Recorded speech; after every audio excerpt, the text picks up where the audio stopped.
Hi everyone, welcome to my YouTube channel. Today I am going to teach you ownership and kinds of ownership.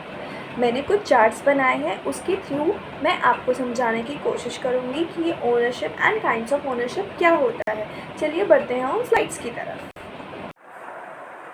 Here the ownership क्या होता है? Ownership is the relation between persons and the object क्या है? कोई भी subject matter जिसका उसके पास ownership हो, और जो ओनरशिप है वो डेवलप कैसे हुआ है? Due to change in the economic structure of the society. जैसे जैसे इकोनॉमिक स्ट्रक्चर सोसाइटी की चेंज हुई है, ओनरशिप धीरे धीरे डेवलप हुआ है। एग्रीकल्चर इकोनॉमी ने जैसे ही रूट लिया था हमारे सोसाइटी में, वैसे ही ओनरशिप डेवलप हुआ था। चलिए बढ़ते हैं, इसको और अच्छे से जानते हैं और पढ़ते हैं इसका पूरा concept. Ownership denotes the relation between a person and the object forming the subject matter of his ownership. Primitive society में ये जो कॉन्सेप्ट था ह्यूमन का नोन था पोजेशन का, ठीक है, पोजेशन क्या होता है। But the concept of ownership वो जो डेवलप हुई है, धीरे धीरे डेवलप हुई है due to economic changes in the economic structure of the society. तो बिगनिंग में जब जैसे ही एग्रीकल्चर इकोनॉमी का कॉन्सेप्ट आया, वैसे ही ओनरशिप का कॉन्सेप्ट सोसाइटी में रूट लेने लगा। रोमन लॉ से अब बढ़ते हैं Roman law. There is a clear distinction between the concept of dominium and possessio. उनका ये कॉन्सेप्ट है कि डोमिनियन एंड पोजेशियो में कुछ डिफरेंस है, ठीक। डोमिनियम का मतलब होता है absolute right to a thing. Possessio indicated the physical control over a thing. Absolute right किसी भी चीज़ का है वो डोमिनियम, एंड पोजेशियो का मतलब होता है physical control over a thing, ठीक है। अब एंशियंट हिंदू लॉ क्या कहता है? Possession and ownership were two different concept. इसके दो डिफरेंट कॉन्सेप्ट हैं, ठीक। जैसे कि the law of prescription, bailment, scale, ये जो होता है ये इसमें ओनरशिप तो होता ही नहीं है, ठीक। अब अकॉर्डिंग टू मनु क्या, the possession of immovable of 20 years and the movable of 10 years give the title of prescription as long possession को डिपेंड इनटू ओनरशिप। अगर इनका ये मानना है मनु का कि अगर 20 साल का इमूवेबल प्रॉपर्टी का ओनरशिप है, 10 ईयर्स का मूवेबल प्रॉपर्टी का ओनरशिप है, तो वो ओनरशिप मतलब पोजेशन जो है उसको ओनरशिप ये डिक्लेयर कर देंगे, ठीक। अब हॉर्ट्सवर्ड्स क्या कहते हैं? Ownership is an absolute right to development in the law of possession. Ownership क्या है? एक एब्सोल्यूट राइट है, to development in the right of possession, ठीक। The idea of ownership in respect of land and respect of chattels evolve through different ways. ये different ways में evolve हुआ था, ठीक। अब यहाँ पे सेशन का एक कॉन्सेप्ट आया था। Under the system land was held in the holding was known as seisin. Seisin कैसे कहा जाता था होल्डिंग को? सेशन एक क्या है? एक राइट है which was relied upon to get back the possession. Seisin एक ऐसा अधिकार है जिससे कि हम पोजेशन को दोबारा से ले सकते हैं।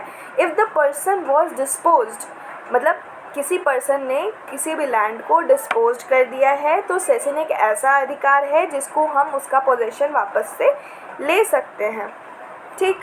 Definition of ownership, Austin and Holland, और सेकेंड व्यू था वो सालमन का था। ऑस्टिन ने क्या कहा था कि a right availing against the world, indefinite in point of user, unrestricted in point of disposition and unlimited in point of duration over a determinate thing। इनका ये मानना था कि ये जो राइट है, मतलब ओनरशिप का राइट है, ये राइट इन रेम है, अगेंस्ट दी होल्ड वर्ल्ड मिलता है ओनर को ये right. Indefinite in point of user, मतलब ये है कि कोई भी पर्सन जिसका किसी भी लैंड पे या किसी भी चीज़ पे, किसी मूवेबल या इमूवेबल प्रॉपर्टी पे ओनरशिप है, वो उसको इनडेफिनिट तरीके से यूज़ कर सकता है, चाहे जितना, ठीक है। और इसमें एक कॉन्सेप्ट ये भी है कि ऐसी इस प्रॉपर्टी को इस तरीके से नहीं यूज़ करें ताकि आपके दूसरे पर्सन का राइट हार्म हो, दूसरे नेबर का राइट हार्म हो, ठीक। ये एक प्रिंसिपल में इनिशिएट किया गया था, see a trade to at एलिनियम नॉन लेडस, ओके। यहाँ पे अनरिस्ट्रिक्टेड डिस्पोजल पावर, ये अनरिस्ट्रिक्टेड डिस्पोजल पावर है कि जो भी ओनर है प्रॉपर्टी का, वो अपना ओनरशिप किसी और को डिस्पोज कर सकता है। वो कोई भी रिस्ट्रिक्शन नहीं होगी, वो किसी भी तरीके से किसी भी पर्सन को प्रॉपर्टी सेल कर सकता है, ट्रांसफ़र कर सकता है। ठीक, लेकिन एक रूल है, इंग्लैंड का रूल, री लेजिटिमिया प्रोटेस ना, री लेजिटिमा प्रोटेस, जिसका मतलब होता है कि person can not dispose of his entire property. वो अपने एंटायर प्रॉपर्टी को डिस्पोज नहीं कर सकता, उसको भी अपने कुछ पोर्शन अपने मेंबर्स ऑफ फैमिली के लिए रखना ही होगा। Unlimited in point of duration. Unlimited point of duration का क्या कॉन्सेप्ट है कि जो भी प्रॉपर्टी है, जो भी ओन्ड प्रॉपर्टी है, after the death of the owner वो उसके सक्सेसर को जाता है। ठीक है, मतलब वो अनलिमिटेड पॉइंट ऑफ ड्यूरेशन के लिए उसका सामान है। ठीक, अब according to Holland, ownership is a plenary control over an object. Ownership क्या है? एक प्लेनरी कंट्रोल है over an object. According to him an owner has a 3 right of object. Own, possession है, इंजॉयमेंट है एंड डिस्पोजिशन है। आप उसको poses कर सकते हो, इंजॉय कर सकते हो और उसको डिस्पोजेस कर सकते हो जैसा कि आप चाहो।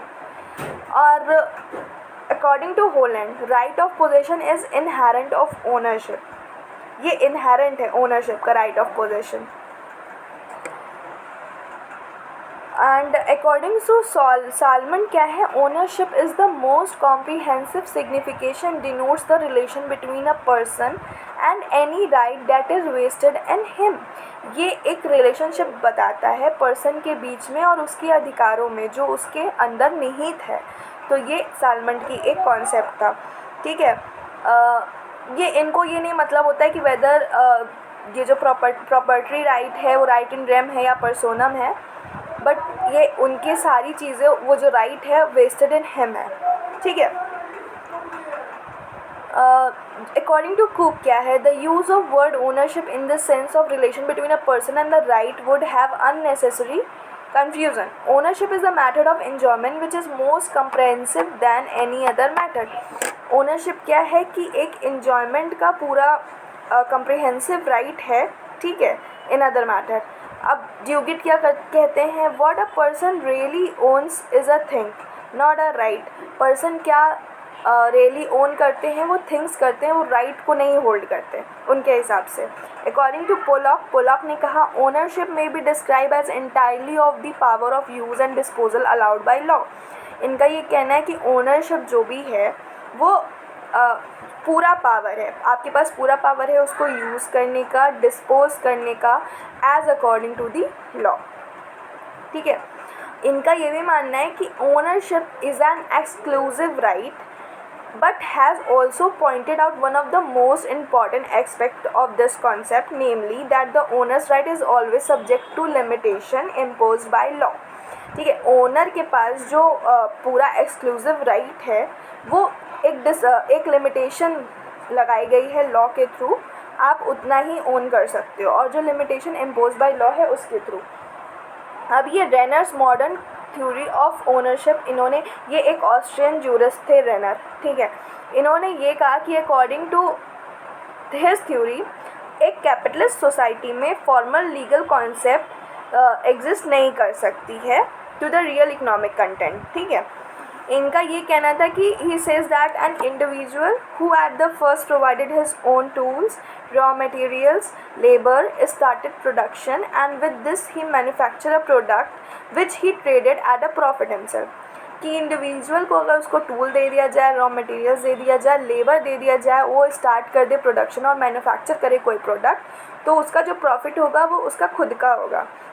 ठीक है, जो भी पर्सन उसमें इन्वॉल्व है, लाइक लेबर के पास उसका ओनरशिप का राइट नहीं होगा। जिन्होंने मैन्युफैक्चर किया है, जिसके नाम पे मैन्युफैक्चर हुआ है, उसकी ओनरशिप होगी। ठीक है, ownership means of production that is a tool, equipment, raw material, thus come to be a source of power over the person of private profit. जैसे कि आफ्टर इंडस्ट्रियल रिवॉल्यूशन क्या हुआ था कि ownership become a relation between a man and a complex aggregate of things termed capital. ठीक है, ownership क्या है कि रिलेशन है मैन और एग्रीगेट ऑफ थिंग्स, जो एग्रीगेट ऑफ थिंग्स है और मैन है, उनके बीच का एक रिलेशनशिप ओनरशिप है। ठीक, in modern times the ownership of capital virtually means the power of man and labours.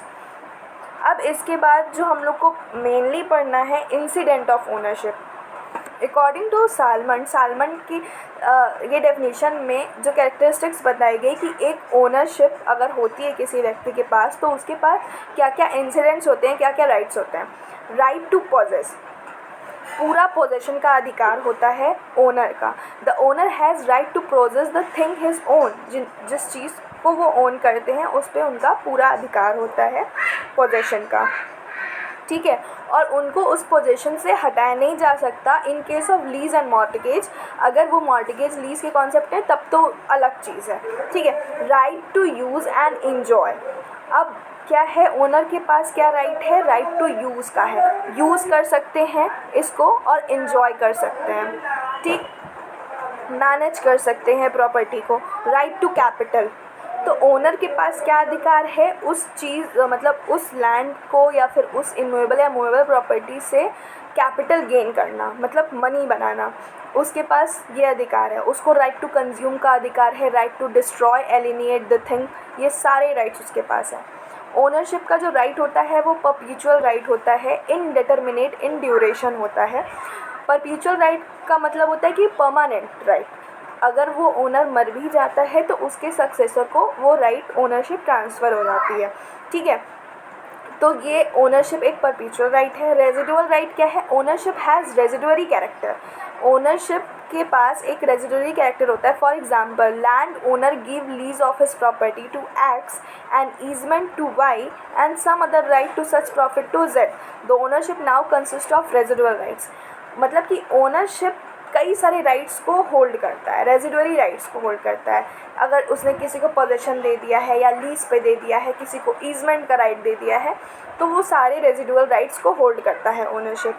अब हम पढ़ेंगे kinds of ownership, corporeal and incorporeal ownership. Corporeal ownership क्या होता है, corporeal ownership is the ownership of material और tangible things, जो हमें material है, टेंजिबल है, मूवेबल है या इमूवेबल है, लेकिन वो दिखता है आँख से, तो उसे कॉर्पोरियल ओनरशिप कहते हैं। Incorporeal ownership is the intangible object, जिन्हें हम थ्रू आई टच एग्जाम्पल छू नहीं सकते, महसूस नहीं कर सकते, वो सारा जो राइट होता है इनटेंजिबल ऑब्जेक्ट का, तो वो ओनरशिप क्या कहलाती है, इनकॉर्पोरियल ओनरशिप कहलाती है।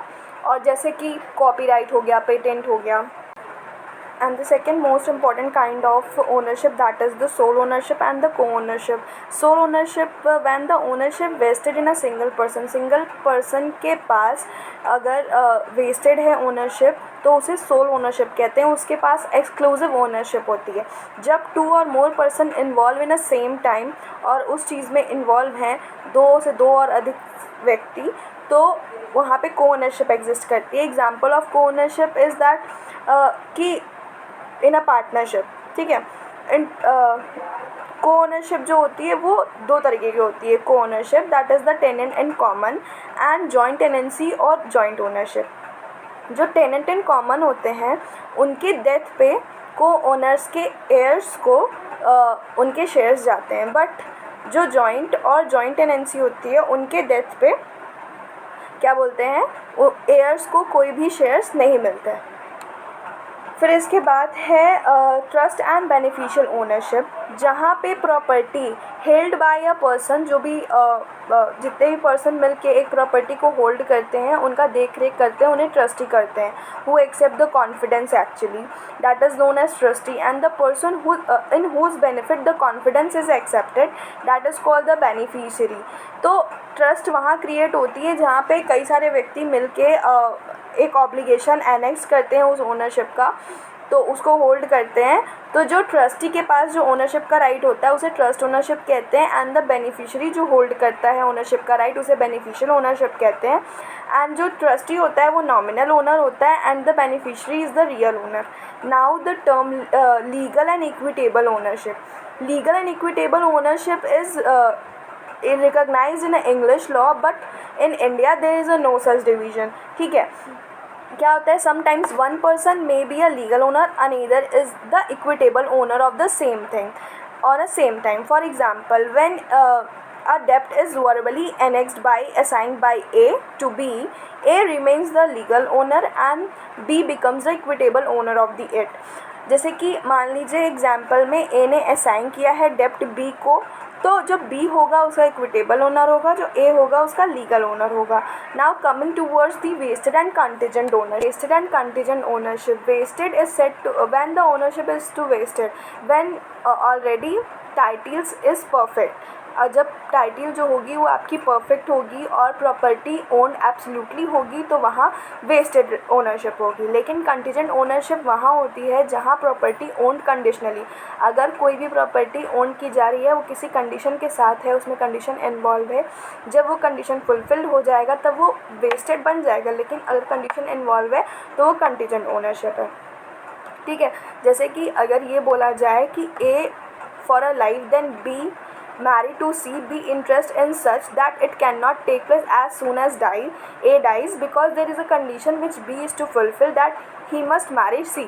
यहाँ पे एक कंडीशन दे दी गई है कि A को प्रॉपर्टी दिया गया है पूरे लाइफ के लिए, देन B को ये प्रॉपर्टी तभी पूरे लाइफ के लिए मिलेगा जब B C से शादी करेगा। तो यहाँ जो कंडीशन लगा दी गई है ये एक कंटीजेंट ओनरशिप है। होप सो आज का वीडियो आपको समझ में आया होगा। चलिए कुछ रिवीजन की तरफ। ओनरशिप क्या है? रिलेशन है पर्सन और ऑब्जेक्ट के बीच में।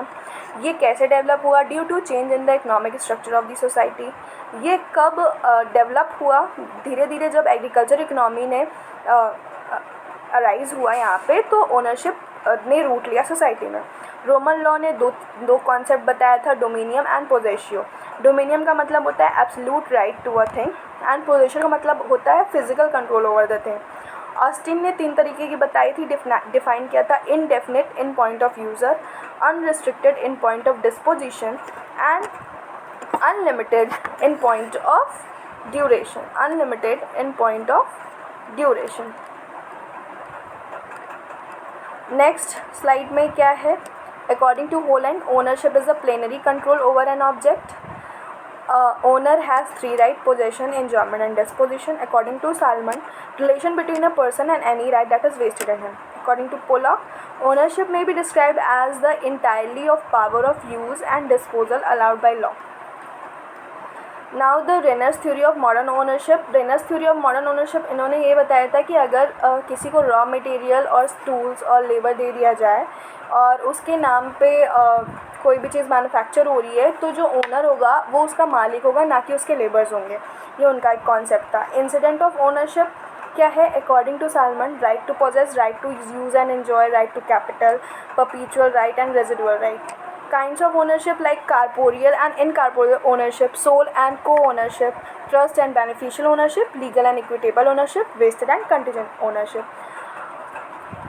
होप सो आज का वीडियो आपको यूज़फुल लगा होगा। अगर आपको मेरी वीडियो अच्छी लगी तो प्लीज़ मेरा चैनल सब्सक्राइब कीजिए। Thank you for watching my video.